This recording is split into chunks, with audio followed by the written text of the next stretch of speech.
Hi friends, welcome back to my channel. അപ്പോൾ നമ്മളിന്ന് പപ്പായ കൊണ്ട് വളരെ എളുപ്പത്തിൽ ചെയ്യാൻ പറ്റുന്ന തേങ്ങ ഒന്നും ചേർക്കാത്ത വളരെ ടേസ്റ്റി ആയിട്ടുള്ളൊരു കറിയാണ്. ഒരു പാലക്കാടൻ സ്റ്റൈൽ റെസിപ്പി ആയിട്ടാണ് കേട്ടോ ഒന്ന് നമ്മൾ വന്നിരിക്കുന്നത്. അപ്പോൾ എല്ലാവരും ഒന്ന് ട്രൈ ചെയ്ത് നോക്കുക. ട്രൈ ചെയ്തിട്ട് എങ്ങനെ ഉണ്ടായിരുന്നു എന്ന് ഫീഡ്ബാക്ക് അറിയിക്കാൻ മറക്കരുത്. അപ്പോൾ പാലക്കാടൻ രീതിയിലുള്ള ഒരുപാട് കറികൾ നമ്മൾ ഓൾറെഡി ചാനലിൽ ചെയ്തിട്ടുണ്ട്. കാണാത്തവർ അതെല്ലാം ഒന്ന് കണ്ടു നോക്കുക. ട്രൈ ചെയ്തിട്ട് എങ്ങനെ ഉണ്ടായിരുന്നു എന്ന് ഫീഡ്ബാക്ക് അറിയിക്കാൻ മറക്കരുത് കേട്ടോ. അപ്പോൾ ഇത്രയും വലിപ്പമുള്ള ഒരു പപ്പായ നമ്മൾ എടുക്കുന്നില്ല, ഇതിൻ്റെ ഒരു അരമുറി എടുക്കുന്നുള്ളൂ കേട്ടോ. അരമുറി ഒരുപാട് വലുതാണെങ്കിൽ അരമുറി തന്നെ എടുക്കണം എന്നില്ല, ചെറിയൊരു കഷ്ണം അത്രയും മതിയാവും. അപ്പോൾ നമുക്ക് ഒരു കുക്കർ എടുത്തിട്ടുണ്ട്. ഇതിനകത്തേക്ക് നമുക്കൊരു 1.5 പിടിയോളം സാമ്പാർ പരിപ്പ്, തുവരപ്പരിപ്പ് ചേർത്ത് കൊടുക്കാം. ഇനി നന്നായിട്ട് കഴുകി വൃത്തിയാക്കി വേവാൻ ആവശ്യത്തിനുള്ള വെള്ളം കൂടി എടുക്കുക. വെള്ളത്തിൻ്റെ അളവങ്ങ് ഒരുപാട് കൂടരുത്, അത് പ്രത്യേകം ശ്രദ്ധിക്കുക. എന്നിട്ട് ഇതിനകത്തേക്ക് നമുക്കൊരു ചെറിയ കഷ്ണം പപ്പായ കട്ട് ചെയ്ത് കൂടി നമുക്കിതിലേക്ക്, ഒരുപാട് വലിയ പീസാക്കേണ്ട, ഈ ഒരു വലുപ്പത്തിലുള്ള പീസാക്കി കട്ട് ചെയ്തെടുത്താൽ മതി. ഒരു ചെറിയ കഷ്ണം മതി കേട്ടോ. ഇത് ചെറുതായിട്ട് ഇങ്ങനെ ചെനച്ച് വരുന്ന ടൈപ്പ് പപ്പായയാണ്. ഒരിത്തിരി ചെനയ്ക്കുന്ന ടൈപ്പ്, അതായത് നമ്മൾ നല്ല വിളഞ്ഞ പപ്പായ ഉണ്ടല്ലോ, ചെറുതായിട്ടൊന്ന് കളറ് മാറുന്നു എന്ന് തോന്നുന്ന പരുവം, എന്നാൽ അധികം മധുരമാവുകയും ചെയ്യില്ല. ആ ഒരു പരുവം, ആ ഒരു രീതിയിലുള്ള പപ്പായ എടുക്കുന്നതാണ് കൂടുതൽ ടേസ്റ്റ് കേട്ടോ. നിങ്ങളുടെ ഇഷ്ടത്തിനനുസരിച്ച് ചെയ്യാം. പക്ഷേ ചെറിയ ഒരു മധുരവും എല്ലാം കൂടി ചേരുമ്പോൾ ഒരു പ്രത്യേക സ്വാദാണ് കേട്ടോ. ആവശ്യത്തിന് ഉപ്പ് ചേർത്തു. ഒരു 1/4 ടീസ്പൂണിൽ താഴെ മഞ്ഞൾപ്പൊടി, ഒരു 1/4 ടീസ്പൂണോളം മുളക് പൊടിയും കൂടി ചേർത്തിട്ടുണ്ട്. ഇനി നമുക്കിതൊന്ന് അടച്ച് വെച്ച് കുക്കറിൽ വിസിൽ കേൾപ്പിച്ചെടുക്കാം. ഒരു പച്ചമുളക് കൂടി ചേർക്കുന്നുണ്ട് കേട്ടോ. എരിവ് നിങ്ങളുടെ ടേസ്റ്റിനനുസരിച്ച് അളവ് ബാലൻസ് ചെയ്യണം. മുളക് പൊടിയൊക്കെ അധികം എരിവ് വേണ്ടാത്തവർക്ക് അളവ് കുറയ്ക്കാം കേട്ടോ. അപ്പോൾ ഇതൊന്ന് അടച്ച് വെക്കുകയാണ്. അടച്ച് വെച്ചിട്ട് ഞാനൊരു 2 വിസിൽ കേൾപ്പിച്ചെടുക്കുന്നുണ്ട്. പപ്പായ അങ്ങ് ഉടഞ്ഞു പോകരുത്, എന്നാൽ നന്നായി വേവുകയും വേണം. പരിപ്പൊക്കെ നന്നായിട്ട് വെന്ത് പരിപ്പൊന്ന് ഉടയുന്ന പരുവമാവുകയും വേണം, എന്നാൽ അങ്ങ് കുഴഞ്ഞു പോകരുത്. പക്ഷേ പപ്പായ ഉടയുകയും ചെയ്യരുത്. ആ ഒരു രീതിയിൽ കേട്ടോ വേവിച്ചെടുക്കാൻ. അപ്പോൾ ഞാനിതൊന്ന് അടച്ച് വെച്ച് 2 വിസിൽ കേൾപ്പിക്കുന്നുണ്ട്. ഒത്തിരി അങ്ങ് ഉടഞ്ഞു കഴിഞ്ഞാൽ അങ്ങ് കുഴഞ്ഞു പോവും, ടേസ്റ്റ് ഉണ്ടാവില്ല. കറിയുടെ ആ ഒരു ടെക്സ്ചർ തന്നെ മാറിപ്പോവും. അപ്പോൾ ഇതൊന്നായി വരട്ടെ. അപ്പോൾ പ്രഷറൊക്കെ പോയതിന് ശേഷം ഞാൻ ഓപ്പൺ ചെയ്തിട്ടുണ്ട്. കണ്ടോ, പപ്പായ ഒന്നും അങ്ങ് ഉടഞ്ഞു പോയിട്ടില്ല, എന്നാൽ വന്നിട്ടുമുണ്ട് ആ ഒരു പരുവം. ഇനി നമുക്ക് നന്നായിട്ടൊന്ന് ഇളക്കി കൊടുക്കാം. ആ പരിപ്പൊക്കെ ചെറുതായിട്ടൊന്ന് ഉടച്ചു കൊടുക്കാം. ഇനി ഫ്ലെയിം ഓണാക്കി കൊടുത്തിട്ട് നമ്മൾ ഇതിനകത്തേക്ക് ചേർത്ത് കൊടുക്കുന്നത് പുളിവെള്ളമാണ് കേട്ടോ. ഒരു നെല്ലിക്ക വലുപ്പത്തിലുള്ള പുളി ഒരു 1/2 ഗ്ലാസ് വെള്ളത്തിൽ നന്നായിട്ട് ഞെരടി പിഴിഞ്ഞ് വെച്ചു. അത് നമുക്ക് ഇതിനകത്തേക്ക് ചേർത്ത് കൊടുക്കാം. നിങ്ങളുടെ പുളിക്ക് അനുസരിച്ച് വേണം കേട്ടോ ചേർത്ത് കൊടുക്കാൻ. ഓരോരുത്തരുടെയും പുളിയുടെ അളവ് ഡിഫറൻ്റ് ആയിരിക്കും. അപ്പോൾ ആദ്യം തന്നെ എല്ലാം കൂടെ ഒരുമിച്ച് ഒഴിക്കേണ്ട, കുറച്ച് ഒഴിച്ച് കൊടുത്തിട്ട് നിങ്ങളുടെ പുളി ഒന്ന് ചെക്ക് ചെയ്തതിന് ശേഷം പിന്നീട് വേണമെന്നുണ്ടെങ്കിൽ ചേർത്ത് കൊടുത്താൽ മതി കേട്ടോ. ഇനി ഇത് നന്നായിട്ട് തിളയ്ക്കണം. തിളച്ചിട്ട് ആ പുളിവെള്ളത്തിൻ്റെ ആ ഒരു റോ ടേസ്റ്റൊക്കെ ഒന്ന് മാറണം. അപ്പോൾ ഇത് നല്ലപോലെ നന്നായി തിളച്ച് കഴിയുമ്പോൾ ഫ്ലെയിം കുറച്ച് വെക്കുക കേട്ടോ. ആ ഒരു പുളിവെള്ളത്തിൻ്റെ റോ ടേസ്റ്റൊക്കെ മാറി വരുമ്പോഴേക്കും നമുക്കിതിനകത്തേക്ക് ചേർക്കാനുള്ള ബാക്കി കൂട്ടുകൾ ചെയ്യാം കേട്ടോ. നല്ല ടേസ്റ്റി ആയിട്ടുള്ളൊരു കറിയാണ്. തേങ്ങ ചേർക്കാത്ത കറിയാണെങ്കിലും ആ ഒരു ടേസ്റ്റ് ഡിഫറൻസ് ഒന്നും അറിയുകയില്ല കേട്ടോ. അത്രയും ടേസ്റ്റി ആയിട്ടുള്ള നല്ലൊരു റെസിപ്പിയാണ്. മസ്റ്റായിട്ടും ട്രൈ ചെയ്യാം കേട്ടോ. അപ്പോൾ ഇതൊന്ന് തിളച്ച് വരുന്ന സമയത്ത് നമുക്ക് കുറച്ച് കറിവേപ്പില, ആവശ്യത്തിന് കറിവേപ്പില കൂടി ചേർത്ത് കൊടുക്കാം. എന്നിട്ട് ഞാനിതൊന്ന് മാറ്റി വെച്ച് കൊടുക്കുകയാണ് കേട്ടോ. വേറൊരു അടുപ്പിലേക്ക് മാറ്റി വെച്ചിട്ട് നമുക്ക് ബാക്കി കാര്യങ്ങൾ ചെയ്യാം. അപ്പോൾ നന്നായിട്ട് തിളച്ചിട്ടുണ്ട്. ഇനി ഫ്ലെയിം ഒന്ന് കുറച്ച് വെച്ച് കൊടുത്താൽ മതി. കറിവേപ്പിലയും കൂടി ചേർത്തതിന് ശേഷം ഉപ്പൊക്കെ ഒന്ന് ചെക്ക് ചെയ്ത് നോക്കുക. എക്സ്ട്രാ വേണം എന്നുണ്ടെങ്കിൽ ചേർത്ത് കൊടുക്കാൻ മറക്കരുത്.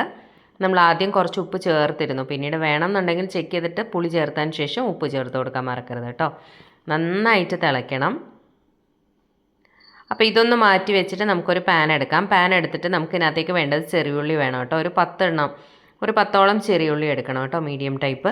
അപ്പോൾ കുറച്ച് വെളിച്ചെണ്ണ ഒഴിച്ചു കൊടുത്തു. വെളിച്ചെണ്ണ ഒന്ന് ചൂടായി വരുമ്പോഴേക്കും നമുക്കിതിനകത്തേക്ക് ഒരു 1/4 ടീസ്പൂൺ ഉലുവയുടെ അളവങ്ങ് ഒരുപാട് കൂടരുത്, 1/4 ടീസ്പൂൺ മതിയാവും. എന്നിട്ട് അതൊന്ന് മൂത്ത് തുടങ്ങുന്ന പരുവാകുമ്പോൾ നമ്മളിതിനകത്തേക്ക് ചേർത്ത് കൊടുക്കുന്നത് 1 ടീസ്പൂൺ പച്ചരിയാണ് കേട്ടോ. ചോറ് വയ്ക്കുന്ന അരിയല്ല, പച്ചരിയാണ്. നന്നായിട്ട് കഴുകി വൃത്തിയാക്കി വെള്ളം തൂർത്തെടുത്ത പച്ചരി 1 ടീസ്പൂൺ ചേർത്ത് കൊടുക്കാം. എന്നിട്ട് ആ പച്ചരി, ഉലുവ ഒന്ന് മൂത്ത് വരുമ്പോൾ വേണം കേട്ടോ പച്ചരി ചേർത്ത് കൊടുക്കാൻ. ഇനി ആ പച്ചരി കൂടി ഒന്ന് റോസ്റ്റായി വരട്ടെ. അതിങ്ങനെ പൊരിഞ്ഞു വരും, ആ ഒരു പരുവാണ് കറക്റ്റ്. അങ്ങനെ ആയി വരുന്ന സമയമാകുമ്പോൾ നന്നായിട്ടിങ്ങനെ മുരിഞ്ഞ് വരുന്ന പോലെ വരും. കളറൊന്നും ഒരുപാട് ചേഞ്ച് ആവേണ്ട, അങ്ങനെ ഒന്ന് പൊരിഞ്ഞ് വന്നാൽ മതി. ആ ഒരു സമയമാകുമ്പോഴത്തേക്ക് നമുക്കിനകത്തേക്ക് ചെറിയ ഉള്ളി ചേർത്ത് കൊടുക്കാം. ഞാൻ കട്ട് ചെയ്തൊന്നും അല്ല കേട്ടോ, നോർമലി അങ്ങനെ തന്നെ ചേർത്ത് കൊടുത്തു. ഒരു 10 ചെറിയ ഉള്ളിയോളം ചേർത്ത് കൊടുക്കുക. ഒരുപാട് വലുതാണെങ്കിൽ ഒരു 8 മതിയാവും. നല്ല വലുതാണെങ്കിൽ 1-2 ആയിട്ടൊന്ന് കട്ട് ചെയ്ത് കൂടി ഇട്ട് കൊടുക്കണം കേട്ടോ. ഇനി ഇത് നമുക്ക് നന്നായിട്ട് ഈ അരി മൊരിഞ്ഞതിന് ശേഷം മാത്രമേ ഉള്ളി ചേർത്ത് കൊടുക്കാവൂ. ഇനി ഉള്ളി ഒന്ന് നന്നായിട്ടൊന്ന് വാടിക്കിട്ടട്ടെ, അതുവരെ നമുക്ക് വെയിറ്റ് ചെയ്യാം. ഒരുപാടങ്ങ് വഴറ്റിയെടുക്കേണ്ട ആവശ്യമൊന്നുമില്ല. എന്നാലും അത്യാവശ്യം നന്നായിട്ടൊന്ന് വാടി തുടങ്ങുമ്പോൾ ഒന്ന് കളറൊക്കെ ചേഞ്ചായി വരുന്ന സമയമാകുമ്പോഴേക്കും ഇതിനകത്തേക്ക് നമുക്ക് വറ്റൽമുളക് ചേർത്ത് കൊടുക്കാം.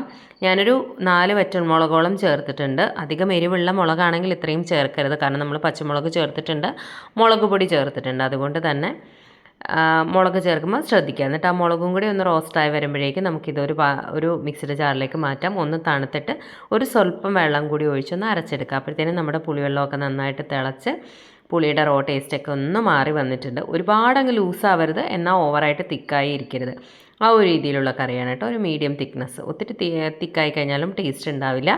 ഇനി നമ്മളിത് അരച്ചും കൂടി ചേർക്കുമ്പോൾ അതൊന്നുകൂടി ഒന്ന് തിക്കാവും, കാരണം അതിനകത്ത് നമ്മൾ അരിയൊക്കെ ചേർത്തിട്ടുണ്ട്. അതുപോലെ തന്നെ ഉലുവയുടെ അളവ് ഒരുപാട് കൂടരുത്. കൂടിക്കഴിഞ്ഞ് കഴിഞ്ഞാൽ ആ ഒരു കയ്പ്പ് രസം വരും. അപ്പോൾ ഉലുവ ഒരു 1/4 ടീസ്പൂൺ മാത്രമേ ചേർത്ത് കൊടുക്കാവൂ കേട്ടോ. അപ്പോൾ ഇതായിട്ടുണ്ട്. ഇനി നമുക്ക് സ്വല്പം വെള്ളം ഒഴിച്ച് അരച്ചെടുത്ത് ആ ഒരു കൂട്ട് നല്ല ഫൈനായിട്ട് അരച്ചെടുക്കണം കേട്ടോ. നല്ല മഷി പോലെ അരച്ചെടുക്കണം. എന്നിട്ട് അത് ഇതിലേക്ക് ചേർത്ത് കൊടുക്കുക. ആദ്യം ഒന്ന് അടിച്ചെടുക്കുക. നന്നായിട്ടൊന്ന് പൊടിഞ്ഞ് കഴിയുമ്പോൾ വേണം, ആ ഉലുവയൊക്കെ ഒന്ന് പൊടിഞ്ഞ് ഒന്ന് ജോയിൻ്റ് ആയി വരുന്ന സമയത്ത് സ്വല്പം വെള്ളം കൂടി ഒഴിച്ച് പിന്നീട് അരച്ചെടുത്താൽ മതി കേട്ടോ. അപ്പോൾ ഈ അരപ്പ് ചേർത്ത് കൊടുത്തിട്ട് പിന്നീട് ഒരുപാട് ഇട്ടങ്ങ് തിളപ്പിക്കേണ്ട ആവശ്യമൊന്നുമില്ല. ആ അരപ്പിൻ്റെ ആ ഒരു റോ ടേസ്റ്റ് ഒന്ന് മാറുക. ഒരു മിനിറ്റ് മതിയാവും കേട്ടോ.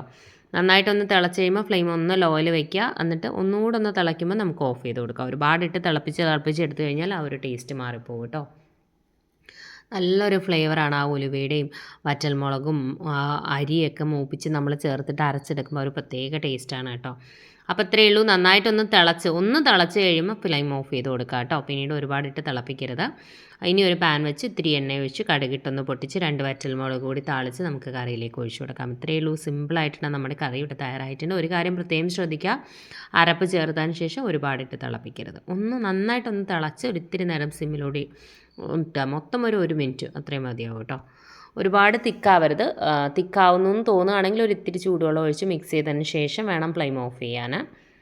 അപ്പോൾ ഇത് അത്യാവശ്യം നമുക്ക് കുറച്ച് ലൂസായിരുന്നല്ലോ, നമ്മൾ അരപ്പും കൂടി ചേർക്കുമ്പോൾ ആ ഒരു കറക്റ്റ് പരുവത്തിൽ കിട്ടും. അപ്പോൾ ഇത്രയേ ഉള്ളൂ. വളരെ ടേസ്റ്റി ആയിട്ടുള്ള നമ്മുടെ റെസിപ്പി ഇവിടെ തയ്യാറായിട്ടുണ്ട്. അപ്പോൾ എല്ലാവരും ഒന്ന് ട്രൈ ചെയ്ത് നോക്കുക. ട്രൈ ചെയ്തിട്ട് ഫീഡ്ബാക്ക് അറിയിക്കണം കേട്ടോ, എങ്ങനെയുണ്ടായിരുന്നു. അപ്പോൾ നിങ്ങളുടെ ഫീഡ്ബാക്ക് കാണുമ്പോഴാണ് മറ്റുള്ളവർക്കും ട്രൈ ചെയ്യാനൊരു ഇൻട്രസ്റ്റ് വരിക. ഇതുപോലെയുള്ള നാടൻ റെസിപ്പീസൊക്കെ ഇഷ്ടമാകുന്ന ഫ്രണ്ട്സിനും ഫാമിലിയിലും ഒക്കെ ഉള്ളവരുണ്ടെന്നുണ്ടെങ്കിൽ വീഡിയോസ് ഒന്ന് ഷെയർ ചെയ്ത് കൊടുക്കണേ. ചാനലൊന്ന് സപ്പോർട്ട് ചെയ്യാൻ പറയുക. അതുപോലെ ഇതുവരെ ചാനൽ സബ്സ്ക്രൈബ് ചെയ്യാതെ വീഡിയോ കാണുന്ന ആരെങ്കിലും ഉണ്ടെങ്കിൽ ചാനൽ ഇഷ്ടമായിട്ടുണ്ടെങ്കിൽ ഒന്ന് സബ്സ്ക്രൈബ് ചെയ്തേക്കണേ. സബ്സ്ക്രൈബ് ബട്ടൺ പ്രസ് ചെയ്യുമ്പോൾ അടുത്തൊരു ബെൽ ഐക്കൺ വരും. ബെൽ ബട്ടൺ പ്രസ് ചെയ്യുക. 3 ഓപ്ഷൻസ് കാണിക്കും. ആദ്യം കാണുന്ന ഓൾ തന്നെ പ്രസ് ചെയ്യുക. എന്നാലേ ഞാൻ പുതിയ വീഡിയോസിന് നിങ്ങൾക്ക് എൻ്റെ നോട്ടിഫിക്കേഷൻ കിട്ടും. സബ്സ്ക്രൈബ് ചെയ്തുകൊണ്ട് മാത്രം എൻ്റെ പുതിയ വീഡിയോസിൻ്റെ നോട്ടിഫിക്കേഷൻ നിങ്ങൾക്ക് കിട്ടത്തില്ല. അതിനായിട്ടാണ് അടുത്തുള്ള ബെൽ ഐക്കൺ പ്രസ് ചെയ്താൽ ആദ്യം കാണുന്ന ഓൾ തന്നെ പ്രസ് ചെയ്യാൻ പറയുന്നത്.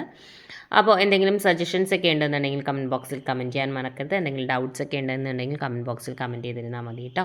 വ്യത്യസ്തമായ മറ്റൊരു റെസിപ്പിയുമായി വീണ്ടും കാണാം. Thank you friends. Thanks for watching.